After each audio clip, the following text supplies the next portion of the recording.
আমার একটা জানোয়ার যদি আপনাকে এখন কাটে, আপনার এই নাটোর ডিস্ট্রিক্টের ভিতরে এমন কোন তান্ত্রিক উস্তাদ জন্ম হয়নি আপনাকে বাঁচাতে পারবে। রাগ করবেন না। কোন জানোয়ার? যাকে নিজে না খেয়ে মানুষ করলেন, কিছু টাকা ধার দিলেন, চাইতে গেলে সাপের মতো সবল মারে, সামনে পেলে নমস্কার সালাম দেয়, পাশ দিয়ে বাঁধ। এটা খেলা দেখানো জায়গা না দাদা। এই মনসাটাকে বুকে নিয়ে বললাম, যদি আমাকে বাঞ্জেরাম বলে টিটকেরি না মারেন, ছোট্ট একটা পোকার নাম বলে দিই, দেখুন তো চেনেন নাকি, একটুখানি প্রমাণ করবেন। এই যে আপনার ঘর হয়, আপনার ঘরের ভিতরে পোকাটা একটু জাল পাতে দাদা কি নাই?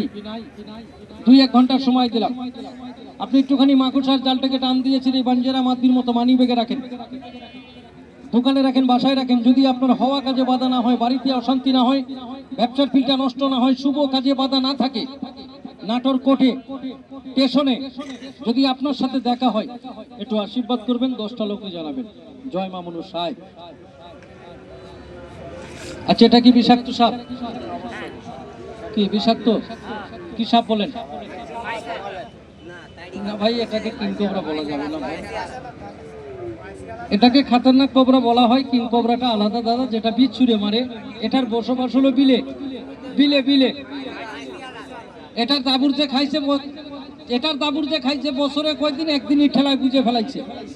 এটা মানুষের পিছনে পিছনে তাড়া করে। এই দেখেন, এবার দেখেন, সাপ মাটিতে ছাড়লে আপনি ক্যামেরা জুম করেন, আপনি দেখতে পারবেন না, একদম স্লো দেখা যাবে। আমি সাপটাকে মাটিতে নয়, কাগজের উপরে ছাড়বো, সবাই দেখতে পারবেন। এই দেখেন, জয় মা মনসা। ভাই একটু দাঁড়ান, বদ্ধ একটু দাঁড়ান, রাগ করেন না দাদা, একটুখানি দাঁড়ান। এই দেখেন, সাপটাকে আমি কাগজের উপরে ছাড়বো, সবাই দেখতে পারবেন।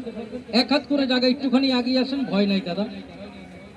খালি করিটার গায়ে কেউ লাথি দিস না বড়দা। জয় মা মনসা।